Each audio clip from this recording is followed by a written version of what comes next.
Vamos lá hoje falar da teoria cinética dos gases, né? Olha só, esse penúltimo capítulo, esses 3 últimos capítulos do livro da gente, né, da física e fundamental, a gente se dedica ao estudo da termodinâmica. Né? Basicamente, o estudo da termodinâmica é estudar os efeitos da pressão, volume e temperatura nos materiais. A gente já falou um pouquinho sobre esses efeitos no sólido, né? A gente falou de dilatação, falou sobre mecanismos de transferência de calor, basicamente a condução, né, no sólido. Mas o nosso foco maior na termodinâmica é esse efeito que acontece quando você muda essas propriedades, pressão, volume e temperatura em gás. Porque um gás, como a gente já falou aqui algumas aulas aí atrás, a estrutura atômica dele é menos ligada, menos rígida que a de um sólido. Então, por conta disso, ele sofre mais alterações quando você varia essas propriedades, ou pressão, ou volume, ou temperatura.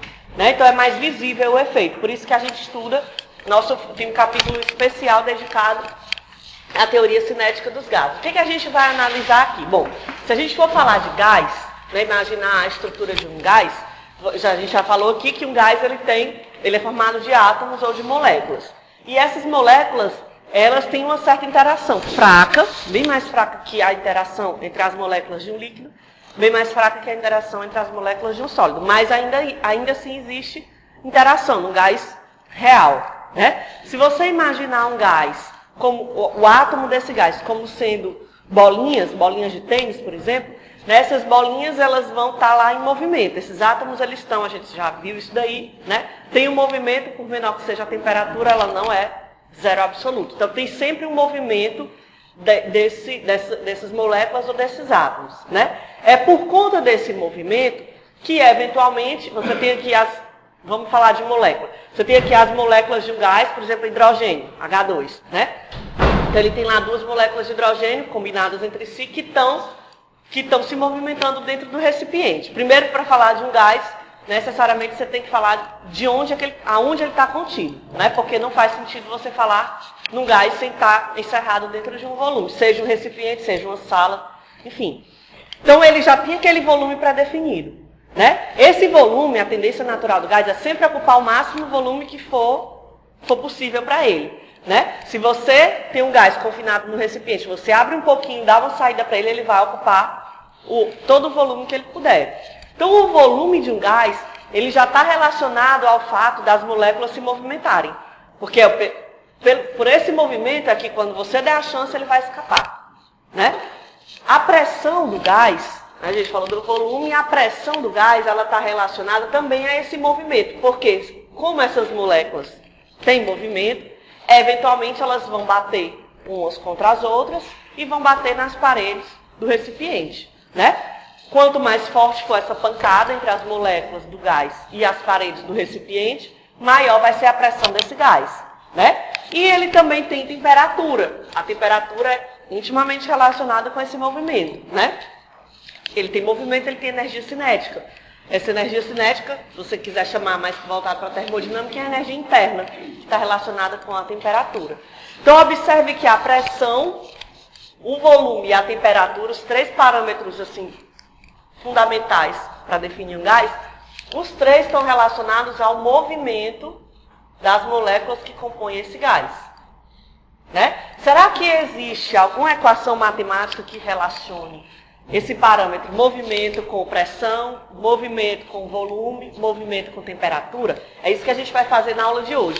Estudar a teoria cinética, o nome já lembra, né? Cinética é justamente o movimento, né? Será que o fato do gás ter movimento está relacionado com a pressão? Porque a gente sabe que, sem olhar para a matemática, né? Olhando só para o fenômeno físico, a pressão de um gás é causada justamente por esse movimento, né? Se a molécula estivesse parada lá, ela não ia bater contra as paredes do recipiente, não ia fazer sentido falar de pressão. Não ia ter uma força exercida sobre uma área, pressão seria 0. Né? Mas tem movimento, então tem pressão. Você fala em movimento, qual é o parâmetro físico que vem na sua cabeça quando a gente fala em movimento? Velocidade. Né? Movimento está relacionado com velocidade. Então é isso que a gente vai procurar. Relacionar velocidade com pressão, velocidade com volume, velocidade com temperatura. Né? Cuidado para não confundir aqui os V's, volume e velocidade. Certo? Então a gente vai fazer isso daí nessa aula, nessa e na próxima. Justamente buscar essa relação entre a velocidade das moléculas de um gás, que deve ser muito alta, né? Porque você abre imagine um tubo de desodorante, né? Você aperta um pouco e ele sai bem rápido. Aquela velocidade é muito alta. A gente vai daqui a pouco aprender a calcular. Né? Então, será que tem matematicamente uma fórmula, uma expressão que relacione isso? V com P, V com Vzão, V com T? A gente vai fazer isso agora, certo? Antes de começar, antes de fazer isso aqui, propriamente dito, a gente precisa definir algumas coisas, alguns parâmetros que a gente vai usar bastante aqui nesse estudo, né, dos gases. O primeiro deles é a definição de mol. Né? Quando você fala de gás, a quantidade de moléculas que tem ali naquela amostra é que vai ser importante para a gente, muito mais do que a massa e muito mais do que a densidade do gás. Normalmente aqui o gás, porque a densidade ela depende muito do volume, né? É massa sobre o volume. Se você mudar o gás de recipiente, você já alterou o volume, já alterou a densidade. Então a densidade já não vai ser mais um parâmetro tão útil para a gente, né? Não deixa de existir. Densidade continua sendo massa sobre volume. Mas como o gás, o volume dele está muito relacionado ao volume que ele ocupa, se você muda de volume, muda de densidade, aí já fica complicado você trabalhar com um parâmetro que é tão variável, né? A gente vai preferir usar o mol. Então, o que é o mol, por definição? O mol é a quantidade de moléculas ou átomos que existem, né? Por definição, vocês já devem certamente ter visto isso na química. Então, é a quantidade de moléculas ou átomos que existem em 12 gramas de carbono 12, né?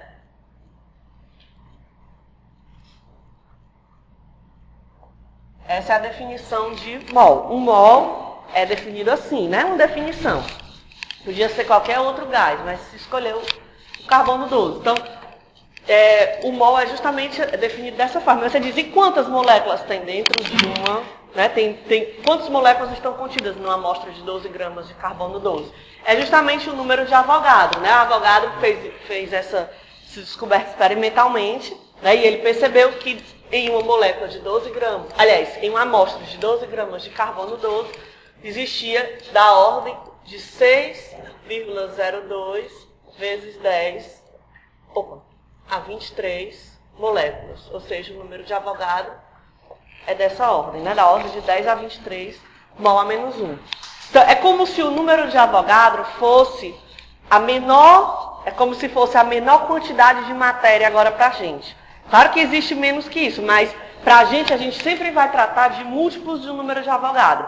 Né? Imagine que você tem 2 mols, ou seja, você tem 2 vezes essa quantidade de matéria dentro daquela amostra. Né? Ou N igual a 3. Lógico que esse número de mols vai ser sempre grande, né? Sempre é uma coisa grande. Assim como o número de Avogadro.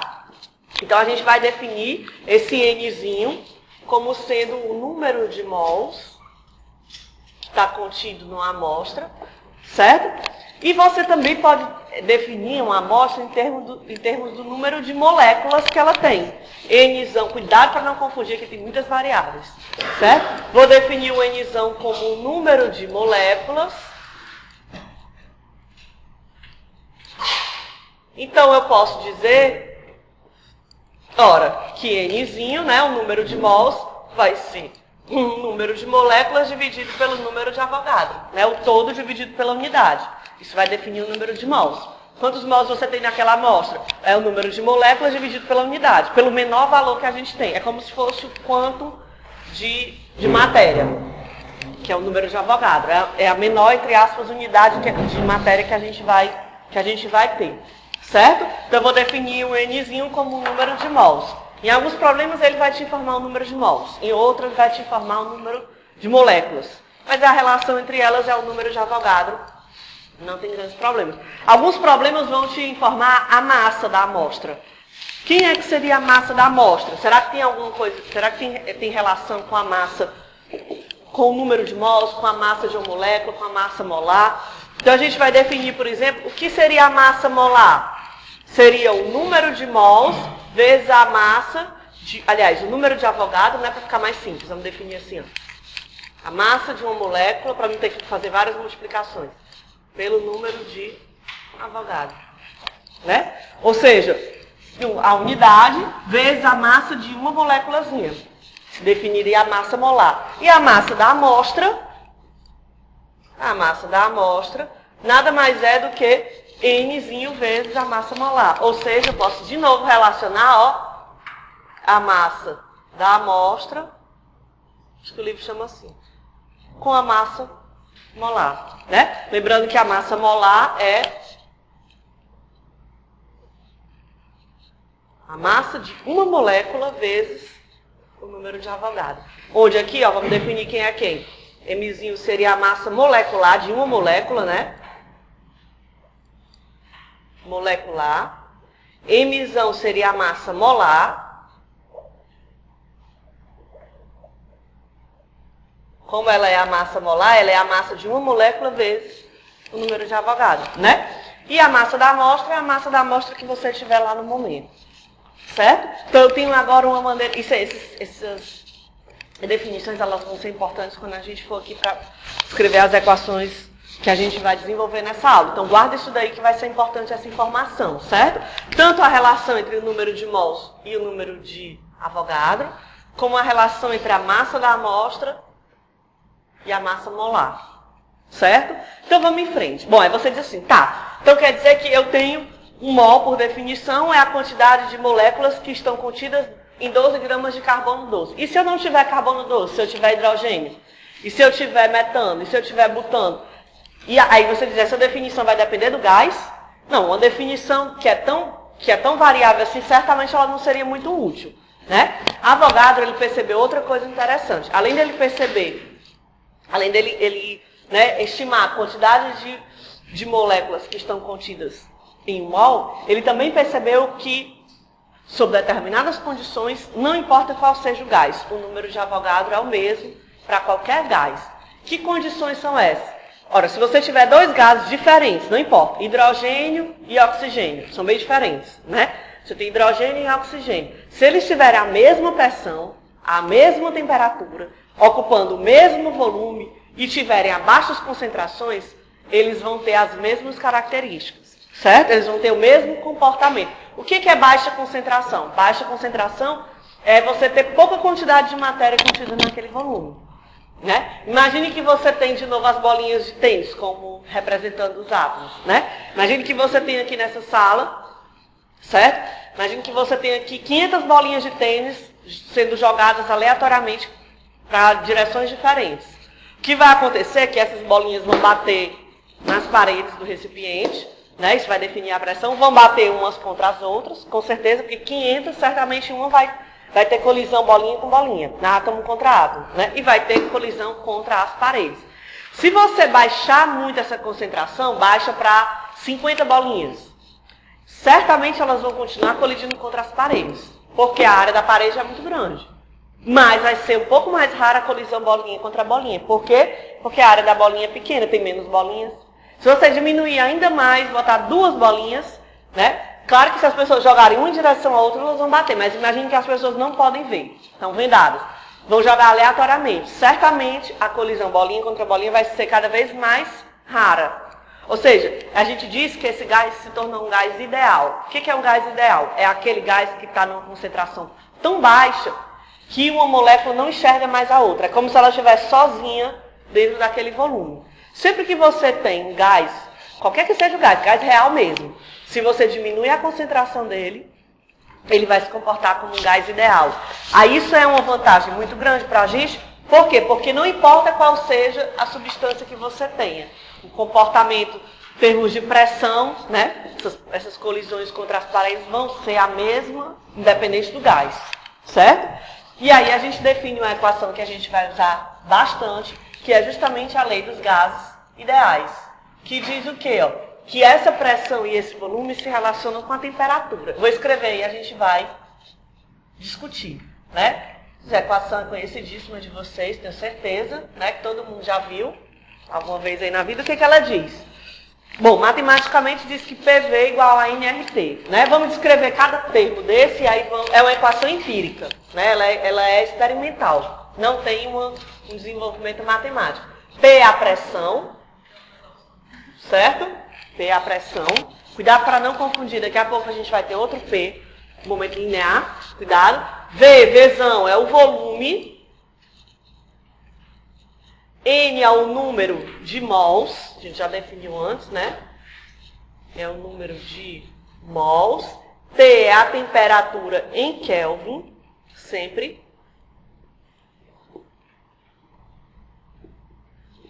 E R é uma constante. Normalmente as equações experimentais, o que acontece? A pessoa observa a natureza e tenta encontrar uma fórmula matemática para descrever aquilo lá. E muitas vezes isso não bate, né? Fica faltando uma constante. Aí você bota a constante para ajustar a equação com a observação, com o experimento, né? Claro que tem um significado físico por trás. Essa constante é a chamada constante dos gases ideais, ó, e ela vale da ordem de 8,31. 8,31. A unidade dela, qual é? Olha para cá, ó. PV é o quê? O que é PV? Quando você multiplica pressão por volume, você tem trabalho, energia, né? Ou seja, joule por mol Kelvin, né? Então, joule por mol Kelvin. O que diz essa equação? Vamos agora analisar ela fisicamente falando, sem ser matematicamente. Então, o que ela diz é o seguinte, ó. Se você tem um gás ideal, né? O que é um gás ideal? É um gás que está em baixas concentrações, certo? Se ele tiver uma concentração relativamente baixa, não importa qual seja o gás, ele vai obedecer a essa relação. O que diz essa relação? Inclusive, a gente já meio que conversou sobre ela na aula passada, mas sem formalizar. Essa equação diz assim, ó, que quando você tem um produto de P contra V, certo? Isso vai ser igual, isso vai estar relacionado à temperatura do gás. E mais, olha o que diz essa equação. Imagine que você tem um gás a uma certa temperatura. N é o número de mols, que é fixo, R é uma constante fixa, e a temperatura, imagine que está lá naquela temperatura T. Então, tudo que está do lado direito é constante, né? Então, o que tem que acontecer? Ora, se você aumenta o volume do gás, né, onde o gás está contido, o que tem que acontecer com a pressão dele? Diminuir, né? Porque se você, imagine que você tem aqui um recipiente, certo? Aí tem aqui os átomos aqui dentro, as moléculas, se agitando e sofrendo pancadas contra as paredes desse recipiente. Se você afasta essas paredes, essas pancadas vão ser mais fracas, né? Ou seja, a pressão vai ser menor, né? Ao contrário, se você reduz o volume, a pressão, o gás, aumenta. Você controlando a temperatura, né? Claro que num caso mais geral, essa temperatura também pode variar. É o que a gente vai ver daqui a pouco. Quando a temperatura não estiver mais fixa, ela pode variar, não tem nenhuma restrição para ela. A não ser que você diga, eu vou fixar a temperatura e vou deixar variar o resto, né? Normalmente a gente vai fazer isso, vai segurar um parâmetro e variar os outros. Porque variar todos fica um pouco complicado de analisar. Normalmente a gente vai fazer isso. Daqui a pouco a gente vai fazer um processo isotérmico, um processo isobárico e um processo isovolumétrico. Amarra um parâmetro e varia os outros dois, né? Essa equação ela tem essa cara e tem outra semelhante, né? Escrevendo em termos do número de moléculas. Porque às vezes o problema te informa o número de moléculas. Certo? Então, aí você vai definir uma outra constante, que é a constante de Boltzmann, mais um K aí para a nossa vida, né? É a constante de Boltzmann, que ela é definida como sendo... É só mais uma definição. É outra maneira de você escrever a equação dos gases ideais, que tem mesmo significado físico da equação PV igual a nRT. Só que você vai usar outros termos. Então, a constante de Boltzmann ela é definida como sendo o R, essa constante, dividida por NA. Observe que é uma constante também, né? R é constante, NA é o número de Avogadro. Né? R é 8,31, N é 6,02, então isso dá 1, quanto aí? Deixa eu ver se tem aqui. 1,4 mais ou menos, né? Deve ser 1,38. Tá aqui, tá lá no material, na página 3, né? Da ordem de 1,38 vezes 10 a menos 23, né? A menos 23. Aí aqui, Joule por Kelvin, né? Já que aqui é mol e o mol lá cancela, Joule por Kelvin. Então, dependendo do que o problema te informar, você pode usar a equação PV igual a NRT ou substituir o R por K vezes NA. Vamos fazer isso. Vamos fazer isso naquela equação. Vai ficar assim, ó, PV igual a N, R, só que o R agora é KNA, ó. KNA vezes T, certo? Ora, mas quem é Nzinho vezes NA? Olha para a lousa. É o número de moléculas, né? Ora, N é o número de mols vezes o número de Avogadro. Vai dar o número de moléculas. Nzinho vezes Na. Então, aí eu vou ter essa equação aqui, ó. PV igual a Nzão KT. Que é semelhante àquela lá, né? Só mudam as constantes. O que está dizendo essa equação agora? Está relacionando pressão e volume com o número de moléculas constante e a temperatura. Que é semelhante, né? P vezes V relacionando com o número de mols, constante e temperatura. Certo? Dependendo da informação que você tiver. De qualquer forma, se o problema te informar o número de moléculas, ao invés do número de mols, você tem como obter o número de mols, né? Tendo o número de moléculas. É só dividir pelo número de Avogadro. E aí você pode jogar aqui dentro, que essa equação é a mais conhecida, certo? Mas elas são idênticas. Olha só. Como eu disse agora há pouco, a gente pode fixar um dos parâmetros constante e deixar o outro variar, né? É isso que a gente vai fazer agora. Vai usar essa equação, que a gente anunciou aqui, a lei dos gases ideais, né? E vai usar uma das coisas que a gente definiu na aula passada para encontrar algumas relações para 3 processos termodinâmicos específicos, que é o isobárico, o isovolumétrico e o isotérmico, certo? Eu vou só anotar essas informações que a gente vai precisar aqui no cantinho, que a gente vai precisar disso aqui depois, ó. O número de mols como sendo o número de moléculas sobre o número de Avogadro, né? A massa molar como sendo a massa molecular vezes o número de Avogadro, e o Nzinho como sendo a massa da amostra sobre a massa molar. Pronto, vou deixar esse nosso banco de dados aqui que a gente vai consultar daqui a pouco, certo? Aí, bora lá.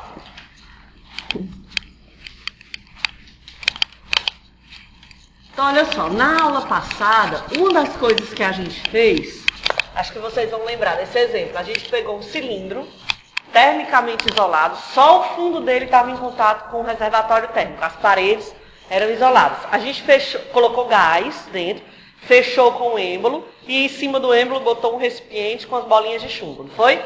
Aí a gente foi fazendo o quê? Foi lentamente retirando bolinha de chumbo a bolinha de chumbo. Para quê? Para que o gás se expandisse, né? Observe que tem algumas pessoas que confundem, é um pouco confuso mesmo. Tem gente que diz assim, professora, mas foi você que retirou, você que realizou o trabalho, porque você foi lá e tirou as bolinhas. Não, você só permitiu que o gás se expandisse, né? Você deu a condição para o gás se expandir. Quem realizou o trabalho foi o gás, certo? Então, o trabalho foi positivo realizado pelo sistema, gás, no caso. Eu estaria realizando o trabalho se eu fosse lá e empurrasse o êmbolo para baixo. Eu não levantei o êmbolo, eu só tirei o peso de cima dele, né? Se o gás não realizasse trabalho nenhum, a retirada das bolinhas não ia fazer nada com o êmbolo, mas o gás realiza o trabalho de se expandir. A gente fez isso de forma bem lenta, por quê? Porque se eu tirar todas as bolinhas de chumbo de uma vez, isso vai ser um processo muito abrupto, né? Pode ser que o êmbolo seja lançado para fora e você não tem mais como manter a condição de equilíbrio. Ou seja, você perde o controle da situação, né? Então você foi lentamente tirando bolinha de chumbo a bolinha de chumbo. Aí o que acontecia com o êmbolo? Subia bem lentamente. Dava passos infinitesimais para cima, DS, né? Isso a gente faz por quê? Isso é um truque que a gente faz porque a gente só sabe resolver problemas no equilíbrio. Fora do equilíbrio a gente não sabe resolver. Eu só sei calcular o trabalho de uma força constante, é o que a gente sabe fazer. F escalar ds, né? Se ela for variável, eu tenho que fazer a integral de F ds e às vezes eu não sei como é que é essa força, como é a função da força. Aí a gente tirou devagarzinho para considerar a força constante e escrever o trabalho como a força, né? Um trabalho pequeno como a força vezes o deslocamento, e depois somava o trabalho para todo mundo, escrevia a força como pressão vezes área, a área vezes ds era quem? O volume. né? A área do êmbolo vezes o que ele subiu é o volume. Então, a gente definiu o trabalho como a integral de PDV. É o que a gente vai usar agora, certo? Para 3 tipos de transformações diferentes. Primeiro, eu vou falar do processo isotérmico, certo? Vamos fazer aqui, vamos analisar o processo isotérmico. O que acontece no processo isotérmico? Bom, pode ser tanto a expansão como a compressão, tanto faz, certo? O que eu vou falar serve para os 2 casos. Isotérmico. Então, o processo isotérmico é aquele que acontece mantendo a temperatura constante. A pressão e o volume variam livremente, mas a temperatura vai ser mantida fixa, certo? Então, se o processo é isotérmico, T do lado direito da equação é constante. N já é constante e R já é constante, né? T vai também se tornar constante. O trabalho para qualquer gás, independente se o processo é isotérmico ou não, é dado pela integral de P dV. Na aula passada a gente não tinha a função. Alguém até me perguntou, professora, como é que eu vou resolver isso daí? Aí eu falei, bom, ou você tem um gráfico, que foi o que a gente fez, e calcula a área dele, ou você tem a função P de V, que aí você coloca aqui dentro e faz a integral. É o que a gente vai fazer agora. Porque agora eu tenho uma função, ó. Se eu isolar P daquele lado lá, quem vai ser a função P de V? Integral de V e AVF. Quem vai ser P? Olha para lá. Pode ficar. N R, T, sobre V, dV. Pronto, essa vai ser a integral que a gente vai resolver. Né? Estou isolando a pressão lá, ó, jogando aqui dentro. Mantendo a temperatura constante. Se a temperatura é constante, o processo é isotérmico, a temperatura e a constante R e o número de mols podem os 3 sair de dentro dessa integral. Vai sobrar quem? Vai ficar o trabalho ó, como sendo NRT, integral de V a menos 1 dV. Desde VI até VF. Né? NRT constantes, tudo bem. Já está aqui fora da integral NRT. A integral de V a menos 1 dV, quem é? Quem? Ln de V no limite superior menos Ln de V no limite inferior, né? Vamos botar aqui o caso geral. Ó. Botar assim, a gente vai botar os limites. Ó. Ln de V, limite inferior, então aqui, limite inferior, limite superior. Né? Ou seja, W igual a NRT, ó, Ln de limite superior menos Ln, do limite inferior. Ln de A menos Ln de B eu posso escrever como? NRT, Ln, VF sobre V. Essa agora é a equação para o trabalho realizado ou pelo ou sobre um gás ideal que está sofrendo uma transformação isotérmica. Vamos analisar. Primeiro vamos esquecer a equação, vamos pensar no que a gente já sabe. Quando o gás sofre uma expansão, o trabalho realizado é positivo ou negativo? Quando o gás sofre uma expansão, positivo. Se tiver trabalho realizado, ele é positivo, né? Vamos ver o que está dizendo essa equação. Numa expansão, primeiro a expansão, depois a compressão. Numa expansão, o volume final é maior ou menor que o inicial? Maior. Se o volume final é maior que o inicial, a razão VF sobre VI é maior ou menor que 1? Maior que 1. Se você tem o Ln de um número maior que 1, né? Ln de um número maior que 1, esse Ln vai ser positivo ou negativo? Positivo. Então, o Ln vai ser positivo. Aqui na frente está todo mundo positivo, concorda? N é o número de mols, é um número, tem que ser positivo. R é a constante, 8, papapá, positivo. T é a temperatura em Kelvin, positivo. Então, esse trabalho vai ser positivo, como a gente já desconfiava, né? E numa compressão, o trabalho é positivo ou negativo? Negativo. Numa compressão, preste atenção, depois copia, certo? Eu vou dar uma pausa.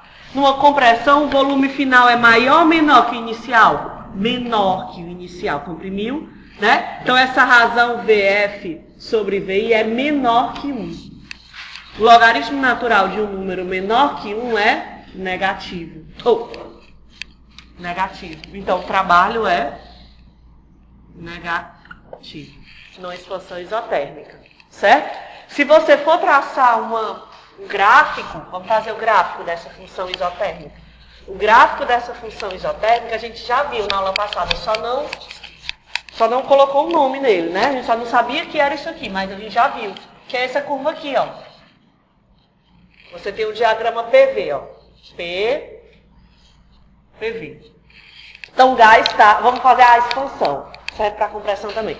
Então, se você vai fazer a expansão, gás tem um volume inicial, VI, e o volume final maior, VF. Né?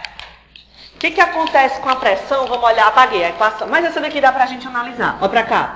Mantém a temperatura constante, isso aqui já é constante. Para o lado direito ser constante. Quando o volume cresce, o que acontece com a pressão? Tem que decrescer, diminuir, para ficar constante, né? Então, se a pressão PI era essa daqui, por exemplo, ó, a pressão PF, então esse é o estado inicial, né? A pressão PF tem que ser menor, né? Menor, tá aqui ela, ó. E aí você tem o estado final, aqui, ó, F. E essa pressão sendo A final. Para você ir do estado I para o estado F, essa curva tem que cair, ó, logaritmicamente, né? Por isso que ela tem essa cara, como a gente fez na aula passada. É uma queda logarítmica. Para ir do estado I para o estado F. Essa curva a gente chama de isoterma. Todos os pontos que estão em cima dela estão à mesma temperatura. Isotermo, mesma temperatura. Né? Se for a compressão isotérmica, é só esquerda para direita. A mesma coisa, só muda o sentido. E a área abaixo dela é justamente o trabalho. Ó, né? Aqui embaixo, se você multiplicar, fizer a área desse gráfico, PV vai dar o trabalho.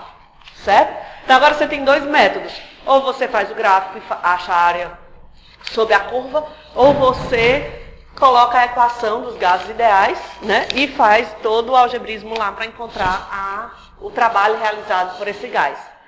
Matematicamente, em módulo, aliás, ele é o mesmo, seja para compressão, seja para expansão, né? Se for de I para F, de F para I, comprimindo ou expandindo, só muda o sinal, o sentido da transferência de se o trabalho é forçado ou se o trabalho é natural. Certo? Isso é a curva isotérmica, certo? Se você tiver um processo isovolumétrico, vamos logo para o isovolumétrico, que é mais simples. Então, se você tem um processo isovolumétrico, olha só. Se você tem um processo isovolumétrico, ora, o processo isovolumétrico, o que é que fica constante? O volume. Então, o processo é isovolumétrico. Volumétrico. Então, se o volume vai ser constante, o trabalho realizado vai ser zero. Porque P, dV, ó, se não tem variação de volume, esse trabalho é zero. Certo? Cuidado. Se o volume não varia, o trabalho é zero com certeza. Mas se o volume varia, não necessariamente a volta que não é verdadeira, deu para entender? Se o trabalho, se o volume não crescer, não variar, aliás, pode crescer ou decrescer. Se o volume se mantiver constante, o trabalho realizado sempre vai ser zero, porque está aqui a definição de trabalho, né? Se não tem variação, essa integral é zero, certo? Mas às vezes o gás se expande e mesmo assim não realiza trabalho. No caso da expansão livre, que a gente até já citou aqui. Né? Você tem duas câmaras, uma delas você faz vácuo.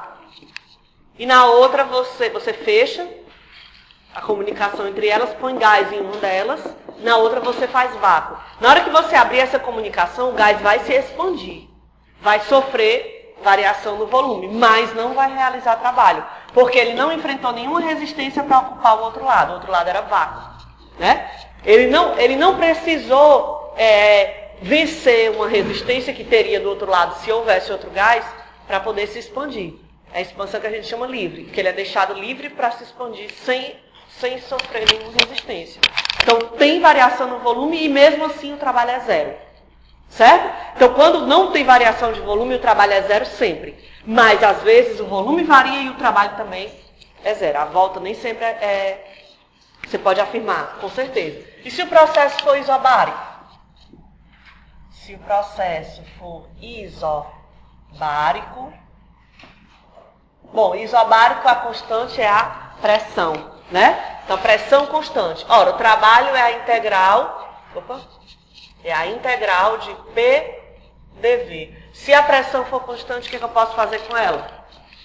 Tirar da integral. Então, vai ficar o trabalho igual a P integral de VI a VF de dV. Quem é essa integral? V final menos V inicial, né? V final menos V inicial, ou ΔV, como você queira chamar. Ou seja, o trabalho é o próprio PV, né? P ΔV. Certo? Que é o caso também bem simples, né? E aí, se você for fazer o gráfico isobárico, né, seria a curva da pressão constante, né? E a área abaixo dela, né, seria a pressão constante, e a área sobre a curva seria o trabalho, né? PdV, P ΔV, certo? Volume, sei lá, desde o estado I, vou botar o estado I aqui, e até o estado F, por exemplo, né? Seria isso. A gente disse, eu falei no começo da aula, que a gente ia estudar a teoria cinética dos gases. O que a gente estava querendo? Encontrar uma relação matemática entre a velocidade média de movimento das moléculas, né, e os parâmetros macroscópicos do gás, como pressão, volume, temperatura, não é isso? Então vamos lá, exatamente isso que a gente vai fazer agora. Olha só, imagine que você tem um gás que esteja a baixa concentração, gás ideal, dentro de um recipiente. Vamos supor que esse recipiente é cúbico, só para facilitar a nossa vida, né? Mas não precisa ser, mas vamos fazer um caso especial onde ele é todo regular. Então você tem um cubo que contém um gás. Imagine que uma molécula desse gás, né, como ele é um gás ideal, a concentração é baixa, vou dizer que tem uma molécula aqui que se move com uma certa velocidade V, certo? E ela vai sofrer uma colisão contra essa parede aqui frontal a ela.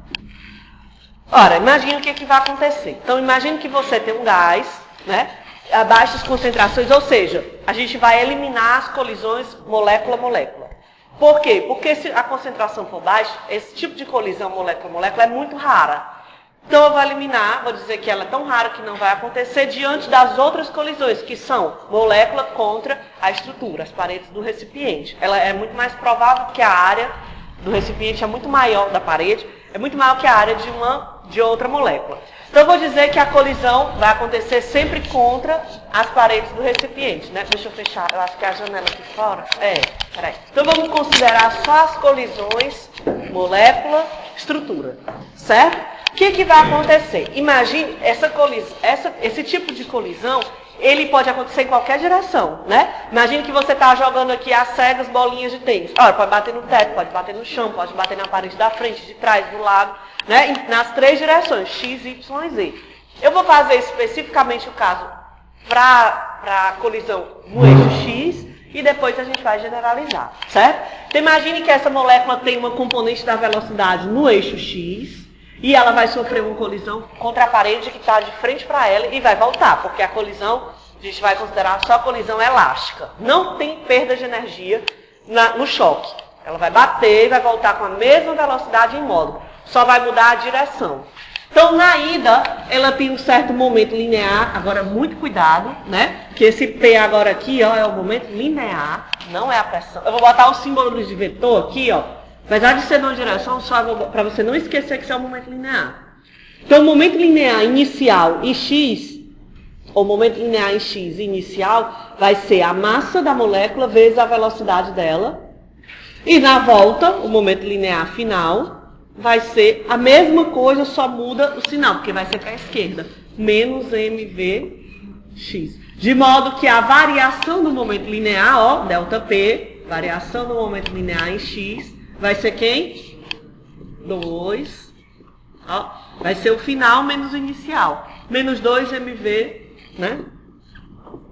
Menos 2mvx. Isso é a variação do momento linear. O que eu estou procurando de novo? Vamos relembrar para a gente não perder o fio da meada. Eu estou tentando encontrar uma relação entre velocidade e pressão, velocidade, temperatura, velocidade e volume. Então, eu estou procurando a pressão. Quando eu tenho um gás que tem moléculas que colidem contra as paredes da estrutura, eu vou definir a pressão como a força sobre a área. Né? Então, eu estou procurando a pressão, que é força sobre área. A área eu tenho aqui dessa parede. Vou dizer que esse recipiente aqui, ó, tem aresta L. Certo? Então, eu estou procurando a pressão, força sobre área. Então, eu preciso da força. Eu tenho um momento linear. Ora, eu sei da segunda lei de Newton. Força igual a delta P, delta T. Ou F, dP, dt. Então, já tenho aqui a variação do momento linear. Eu preciso do tempo. Então, vamos pensar um pouco. Imagine que você tem aqui essa bolinha, certo? Aí você lança ela. Obrigada. Você lança ela, ela vai bater contra a parede e vai voltar. Quanto tempo se passa nesse intervalo? Olhando para a figura, lembrando que a aresta tem tamanho L. Pensa um pouquinho. Você vai jogar, ela vai bater e vai voltar. Como é que eu... Lembrando que a velocidade é constante em módulo. Então, ela vai andar um L para ir, um L para voltar. Se o movimento é com velocidade constante, delta x, pronto. Delta x é igual a vt, portanto, o intervalo de tempo é delta x sobre vx. Só que o delta x, entre você lançar ela, bater e voltar, é 2L. Então, delta t é 2L sobre vx. Vamos juntar essa equação 1 com essa equação 2 para definir a força, né? Logo, ó, a força x, a força em x, é só para o eixo x, né? A força em x vai ser a variação do momento linear em x sobre a variação do tempo, né? Vou pegar só o módulo, porque o sinal negativo da força só está dizendo a direção dela. Então, vou olhar o módulo da variação do momento linear. 2mvx sobre o tempo. 2L sobre vx. 2L sobre vx. Não é isso? Então, eu vou obter essa equação aqui para a força. Ó. A componente x da força, que essa molécula vai fazer na parede quando ela bater contra ela, vai ser mvx ao quadrado sobre L. Isso é a força. Mas eu estou interessada na pressão. Se eu tenho uma força que era a pressão, o que é que eu faço? Mas, o que é pressão em termos de força? Força sobre a área. Né? Estou pegando só a componente x por enquanto, só uma das pressões. Depois eu vou generalizar. Vai ser então, ó, mvx, vou botar aqui assim, ó, mvx ao quadrado sobre L. Quem é a área? L ao quadrado. É a área onde a molécula vai bater, né? Está sombreada ali, L ao quadrado.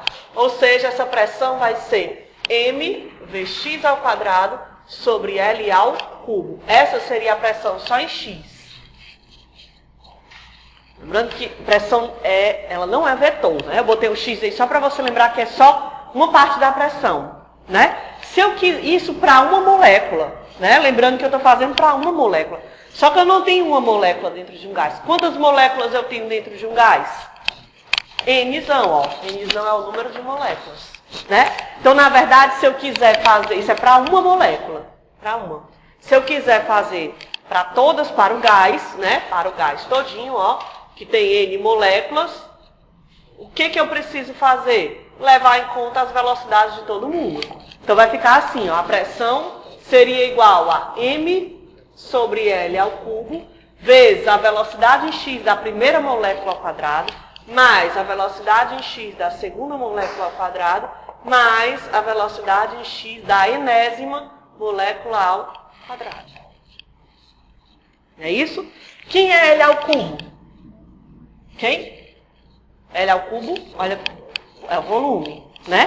Então, a pressão, ó, massa sobre volume. Lembrando que essa massa é a massa de umazinha molécula, só uma, né? Tudo eu fiz só para uma, primeiro, né? Ó, a massinha de uma molécula, velocidade de uma delas. A velocidade eu já comecei a levar em conta de todo mundo. Imagine, eu tenho a velocidade de todos, somada. Isso é a mesma coisa que eu calcular a média e multiplicar pelo número de termos, concorda? É como eu pegar a nota de vocês, de todo mundo e somar. É a mesma coisa que eu faço, semelhante a eu fazer a média da turma e multiplicar pelo número de... É justamente essa a média, né? Pelo número de pessoas que fizeram a prova. Então, isso aqui, ó, eu posso trocar pelo número de termos, que é o número de moléculas, vezes a velocidade em x ao quadrado média. Não é isso?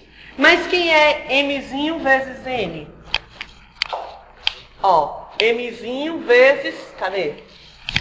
N, eu posso trocar esse N, melhor, vou trocar esse N por Nzinho vezes NA. Aqui, ó. P vai ficar assim, ó. M, V, vou fazer Nzinho, NA, melhor, mais fácil de enxergar. Vx ao quadrado, médio. Ora, mas quem é Mzinho vezes NA? É a massa molar. Vai ficar assim, ó. Pressão é igual. Vou jogar esse N logo pra frente. Mzinho vezes NA é Mzão. Mzão sobre o volume vezes a velocidade em x ao quadrado média. Isso é só para x, mas já levando em conta todo mundo, né? Em que momento eu disse que agora eu estava considerando todo o gás? Bem aqui, ó. Quando eu somei as velocidades de todos. Estou levando em conta todo mundo agora. Mas é ainda todo mundo só em x. Só que esse gás tem movimento em x, em y e em z. Mas se você lembrar esse vetor no espaço, ele pode ser decomposto logo uma componente no eixo x. O módulo dele é dado pela componente do eixo x ao quadrado mais a componente do eixo y ao quadrado. Primeira aula do ano, ó. Componente do eixo z ao quadrado, não é isso? Como é que escreve o módulo de um vetor, lembra? Né? Então, se esse gás tiver um número muito grande de moléculas, que normalmente tem, né? Se esse número n for muito grande, em média, a velocidade em x vai ter o mesmo valor de y e o mesmo valor de z. Porque não tem por que o gás dar preferência a uma direção. É mais ou menos semelhante em todas as direções, já que o movimento é aleatório e não tem nada que amarre ele numa direção só. Então, se você tem um número muito grande de parcelas, de moléculas, aqui no caso, em média, a média, né? Não a individual, mas a média, a velocidade média total vai ser aproximadamente 3 vezes a velocidade média em qualquer uma das direções. Vou pegar x porque aqui eu já estou pegando. Ou seja, eu vou trocar essa velocidade média em x bem aqui, ó, por 1/3 da velocidade total. Como eu tenho uma quantidade muito grande de parcelas e o gás não tem preferência de direção, então a velocidade total é mais ou menos 1/3 de cada parcela das 3 parcelas que eu tenho. Não é isso? Então eu vou trocar essa velocidade média aqui por 1/3 da total. Vou jogar aqui dentro, ó, vai ficar assim, presta atenção. P, ó, vai ser igual a Nzinho, número de mols, Mzão, número, massa molar, sobre V, volume, vezes 1/3 da velocidade média. Agora essa velocidade média é a total. A resultante, digamos assim, a média de todas as 3 velocidades, nas 3 direções, né? Isso aqui é a mesma coisa que eu escrever, que P, ó, é igual a Nm sobre 3V vezes a velocidade média ao quadrado. Aí aqui a gente faz uma pausa. Se você fizer essa equação já tá correta, tá ok. Só que a gente costuma definir a velocidade quadrática média. O que é a velocidade quadrática média?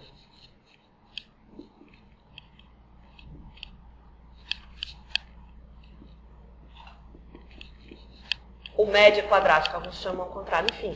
A velocidade média quadrática nada mais é do que a raiz quadrada daquele valor aqui, ó. A gente vai definir isso como sendo a velocidade quadrática média, aqui vem do inglês, raiz, root, mi na média, e square, o quadrado, né? Velocidade quadrática média, ou média quadrática, por definição, é a raiz quadrada desse valor. A média quadrática média, né? Deixa eu colocar como está no material. Bem direitinho. Quadrática. Ou seja, você pega as velocidades, eleva ao quadrado, tira a média e depois tira a raiz quadrada. É a velocidade quadrática média, né? Ou seja, se você elevar o lado direito ao quadrado aqui, ó, você cai lá. Então eu posso trocar isso daqui por quem? Para escrever a equação que a gente conhece mais, que é a mais popular. Nm sobre 3V vezes isso aqui, a mesma coisa que isso aqui ao quadrado, concorda? Quando eu levar isso aqui ao quadrado, essa raiz vai embora. Velocidade média quadrática ao quadrado. Essa sim é a equação. Observe que a gente chegou no que a gente queria, ó. E encontrou a relação entre a velocidade e a pressão. Você ainda pode encontrar uma relação com a temperatura. Se você lembrar que esse gás é ideal, o que eu posso fazer com esse P? Vamos arrumar melhor. Vamos isolar o V. Bem aqui, preste atenção. Tá acabando. Ó. Eu dou uma pausinha para vocês copiarem. Ó. Eu vou dizer, se eu tirar a raiz quadrada daquele... Isolar aqui e tirar a raiz quadrada, isso é 3PV sobre NM, né? Ó. 3PV sobre NM. Mas se esse gás for ideal, PV é igual a quem? Se esse gás pode ser o trabalho e pode ser a equação do nRT, né? Já que a gente quer a temperatura, né? nRT, e embaixo tem nmzão. E aí eu vou encontrar a equação mais conhecida. Todo mundo conhece, popular, né? Raiz de 3 RT sobre mzão. Observe que essa equação, ela relaciona o que a gente buscava, que é justamente encontrar matematicamente uma relação entre a velocidade e a temperatura. Vamos interpretar isso daqui, aí a gente finaliza. Essa equação está dizendo assim, ó. Observe que se a velocidade média, isso, primeira coisa, é a média, né? Certamente algumas moléculas do gás vão ter uma velocidade menor e outras maior do que esse valor médio. Isso é só a média. O que essa equação está dizendo? Que a velocidade depende da temperatura, como a gente já meio que desconfiava, né? Quando você fornece calor para o sistema e ele aumenta a temperatura, o que acontece com a velocidade de agitação das moléculas? Aumenta. É o que está dizendo essa equação. Né? E essa está dizendo o quê? Que a pressão depende do quadrado da velocidade. Ou seja, se você, por exemplo, fornece calor, um exemplo, aumenta a temperatura, essa velocidade aumenta. O que acontece com a pressão? Aumenta quadraticamente com esse valor, né? A pressão aumenta muito, porque se ela anda mais rápido, ela vai bater mais forte nas paredes do recipiente. A pressão vai ser maior. Tem uma tabela no livro de vocês. Isso também, claro, vai depender esse valor é sempre Kelvin, né? Isso vai depender da massa molar do gás, né? Tem uma tabela aí no livro de vocês que mostra esses valores para o hidrogênio, oxigênio, nitrogênio, acho que está na página 8 do material. O hidrogênio, ele é, aqui na Terra, 300 Kelvin mais ou menos, a velocidade média dele, quadrática média, é da ordem de 1920 metros por segundo. Quilômetro por hora, multiplique por 3, 2, dá quase 6, né? Quase 7, né? 3,6, dá quase 7 mil quilômetros por hora. Muito alta, né? 7 mil quilômetros por hora. Isso é a velocidade. Imagine que você tem isso é o hidrogênio. Você tem um recipiente com hidrogênio, a molécula dele anda dentro daquele recipiente a essa velocidade de quase 7 mil quilômetros por hora, altíssima, né? Isso se você estiver na Terra, a temperatura de 300 Kelvin, né? Se você estiver no Sol, por exemplo, a temperatura da ordem de 10 a 6, mais ou menos, Kelvin, né? Isso cresce demais. Cresce tanto que a molécula não suporta a colisão uma contra a outra e se desintegra na colisão, né? E é por isso que você não encontra hidrogênio no Sol, por exemplo. Ela não suporta a colisão molécula-molécula, né? Com essa equação você consegue investigar mais ou menos que tipo de material você tem no Sol, por exemplo, né? Não tem hidrogênio, ou tem oxigênio, ou que tipo de amostra de gás você pode ou não pode ter ali. O oxigênio, ó, já é bem mais lento. Ele é da ordem de 400, mesmo assim ainda é muito rápido, né? O oxigênio é da ordem de 483 metros por segundo, né? Se você multiplicar, dá quase 1.500 km por hora. Ainda assim é a velocidade muito alta, né? Porque a velocidade depende dessa temperatura que está em Kelvin, desse parâmetro, e na massa molar, que normalmente é pequena, né?